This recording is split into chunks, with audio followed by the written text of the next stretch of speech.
Go ahead. Okay. So, yeah, let me start with a simple one. Please explain trophic feeding.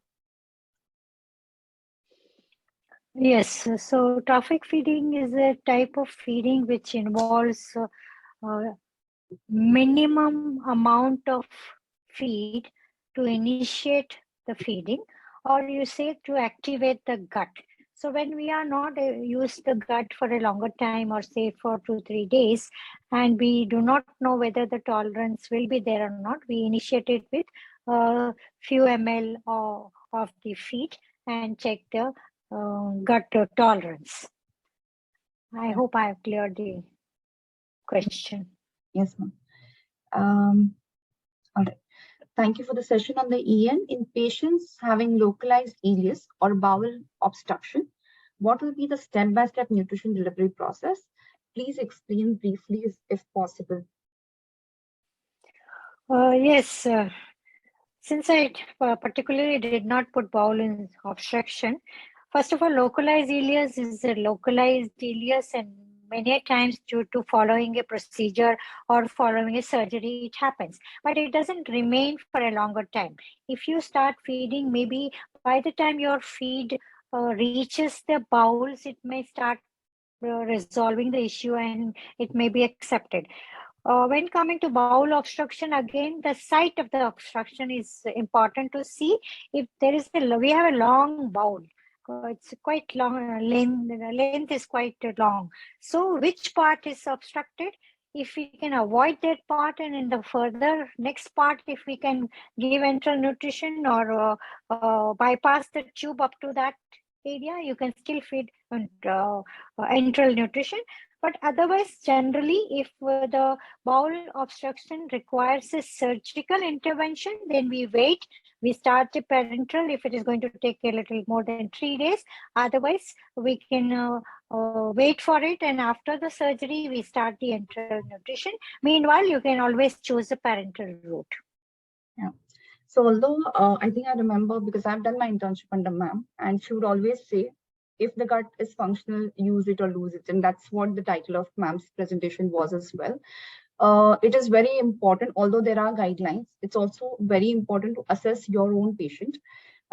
Sometimes the patient could be partially oral, sometimes they might be on ONS in addition to enteral feeding. So a lot of this will also come with assessment and your, as you go on with seeing more cases, and you need to work very closely with doctors on board, surgeons on board, in order to try and understand what is the best mode of feeding the patient.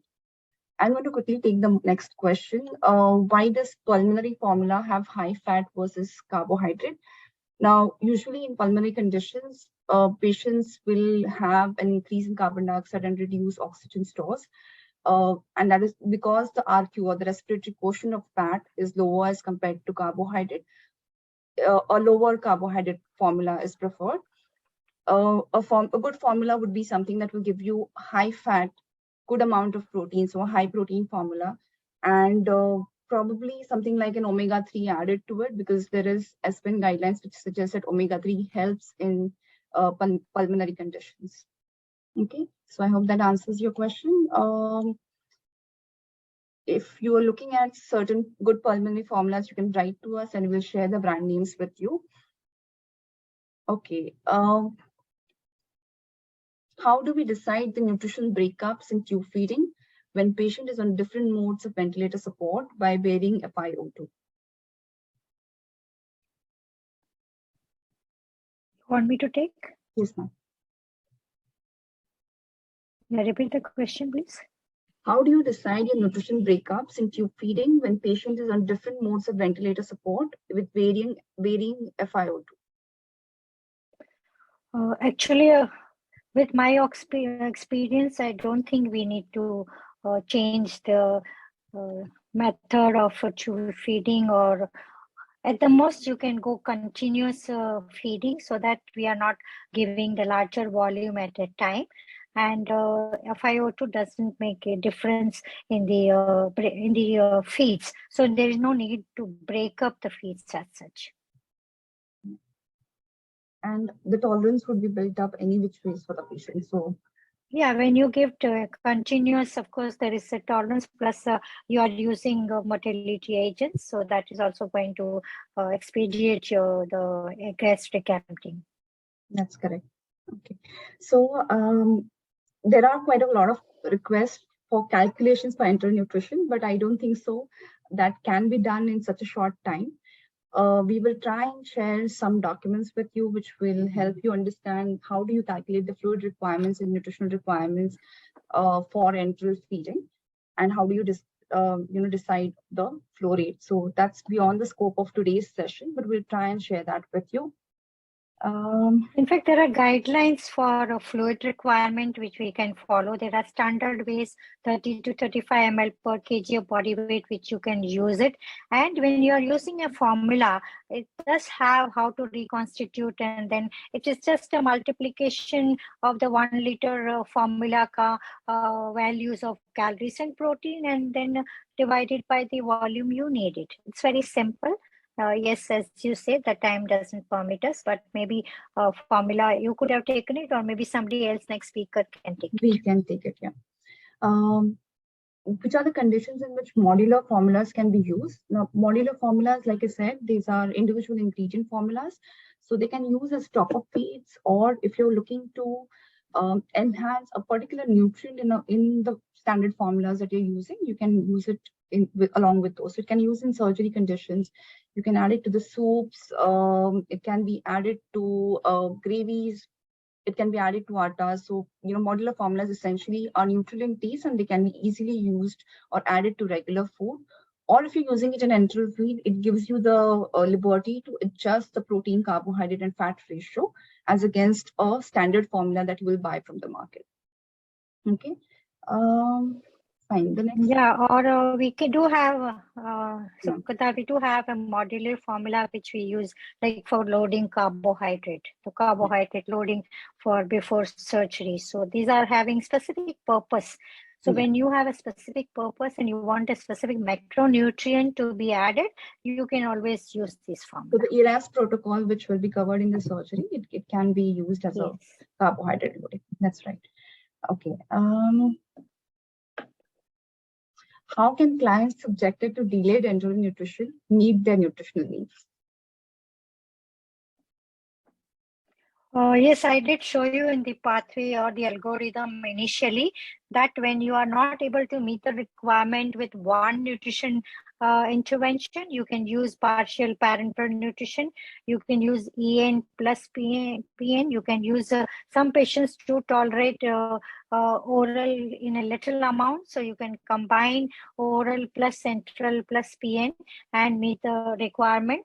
And in a delayed nutrition, what will happen is many times we have to use a PAPA protocol, like, give an aggressive nutrition support. So give large volumes right at the beginning so that whatever deficit you had or the patient had to go through will be picked up. So I hope I've answered. Yes, ma'am. Thank you for that. So the next question, I think probably both of us could answer. Any suggestions for a patient with hyperglycemia up to 502 milligrams per deciliter, in spite of using a diabetic-friendly formula on ACVC mode or ventilator and losing its orbital and scapular fat? So, ma'am, can I try? So, yeah. Yes, please go ahead. So basically, selection of formula, okay, it depends on, you need to understand what is the medical condition for which the patient is being treated. So when the patient is on ventilator, you would look at pulmonary formulas in addition to diabetic formulas alone. Also try and understand that the high sugar in a patient admitted to a hospital not necessarily is only restricted to the food that the patient is taking in. Even the stress-related hyperglycemia could be something that you will see in a critically ill or a hospitalized patient. So all of those factors need to be considered as well. Best is to use, so if a diabetic patient is admitted for a renal condition, you would move for a renal formula versus using just a diabetic formula. Would you like to add something? Yes, Sukita. What I would do is first control hyperglycemia. So we would generally do infusion of insulin, that is IV infusion, which will take care of hyperglycemia. Also, we will rule out what is it that causing hyperglycemia as a patient. We have neuroendocrine response, and there are so many reasons. So actually, formula has nothing to do with hyperglycemia. All the liquid formula may cause hyperglycemia because it's going to rapidly go through your system. So we have to see how we are going to break up your feeds, and if we are giving it with the IV insulin, or whether we are going to use a subcut insulin with the amount of formula synchronized with the dose of insulin. So I don't think you should be worried about what formula to use. If you use diabetic specific formula, and if you control the hyperglycemia properly with insulin, I think there should not be any issue. Yeah. And like you mentioned, that the patient is losing fat, so therefore needs to look at increasing the protein and the fat intake for the patient as well, right? So I don't think there is a need to do immediately. This patient is not going to be in the place where he is for a longer time. He's going to get recovered, go out. So we can always do that after he is settled with his medical condition. Yeah. Okay. All right. There's one question on kitchen feeds. Okay. One of the greatest challenges that we face is when family refuses commercial feeds due to the cost, even after a serious conversation on how feeds will improve outcome and help quick discharge. The question is, any ideas on how to modify local feeds to achieve calories, protein, vitamins, and minerals? Yes, a good question. And throughout all my career, I've done that. Working in a government charitable hospital where our patients do not afford it. Yes, of course, we do borrow from the companies. We do arrange for the funds and give the formula, and to follow the guidelines for first 72 hours, try to use the commercial formula for a better outcome. But blenderized feed is also very good, and I don't see that we cannot allow. Only thing is the missing element or the predicted values should be given. So sometimes we have to go little extra step and provide, make a fresh feed for every feed, so that it doesn't become viscous, or there is no problem for sedimentation or getting infected or anything. That is one way you can do it, and you can calculate it properly, maintain the pH, maintain the viscosity, osmolarity of the feed, and use a blenderized feed with different additives. Like if a protein is less, I will use a solvent which gives me a high protein. If I am short of fat, I will use some fat either in a powder or an oil form directly, what is a cheaper and available resource in the place of work where I am feeding this patient. So even carbohydrate is very simple. You can just simply add any dextrose or sucrose, which can add into this macronutrient. So it is not at all difficult. Even immunonutrition, we have been adding into a blender's formula with adding a fish oil, a teaspoonful of fish oil. We are adding glutamine from a whey protein powder, which is locally available and not branded, but it is procured from a reliable source. So there are many ways you can do it, and I don't think we ever become, it is take this challenge and just sit back and watch. We can definitely meet the nutrients need by doing these things in our regular practice. Yeah. Thank you so much, ma'am. The questions are just pouring in, so I'm going to take two last questions because they are just coming, and we've answered quite a lot of questions today. So we'll try those questions that we're not able to answer right now live. We'll try and share those answers on mail with you. Okay, so two last questions, ma'am. In delayed feeding patients, can we start the large feed volumes without considering the refeeding syndrome? Which patients is it? In delayed feeding patients, can we start large feed volumes without considering refeeding syndrome? Yes, of course. Depending on what patient you are looking, what is the fed and unfed state of that patient, how long the patient has been fed prior to what you are starting the feed. If it is not more than 3 days, then you can start. And you can be careful not to infuse high dose of carbohydrate in your initial feed. If you keep a ratio of carbohydrate, protein, and fat, then I don't think there is going to be problem of refeeding syndrome. Refeeding syndrome only arises when the patient is unfed for a longer time and you infuse a high amount of carbohydrate all of a sudden. So that should be avoided. And they can monitor the electrolytes as well, right?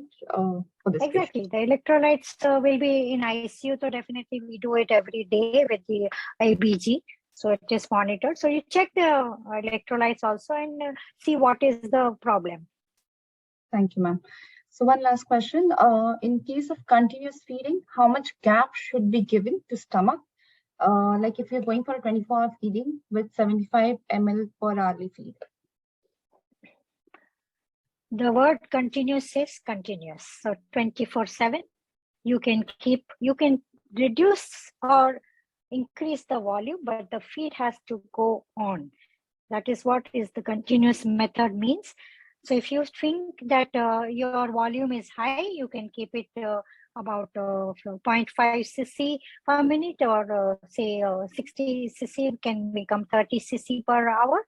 So it becomes half the volume if you want to give rest to the patient's gut. And if you're meeting the requirement, it's not feeding, it's, at the end of the day, we want to meet the nutrition requirement by giving 24/7 feeds. Thank you so much, ma'am. It was a nice refresher for us. And I'm sure there will be more questions that will keep coming if we go on. So thank you so much for your time. And it was really wonderful listening to you after a long time. I hope. Thank you for the opportunity. I hope all of you. Thank you. You are welcome. Yes, ma'am. Anytime this is something very near to my heart, and I've been doing it over the 5 decades. So I am very happy to join this and impart knowledge. Thank you once again. Thank you so much, ma'am. So with such a nice talk with Salome ma'am as the opening batsman, next week we have our session 3 on enteral nutrition for renal conditions. I request all the participants to join 5 minutes in advance so that we can start the session on time.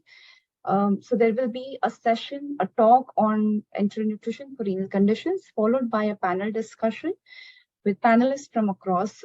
So look forward to an active participation. And today's questions, which were not answered live, we will definitely try and send the answers to you via email. Thank you so much. A feedback link will be sent to you via email.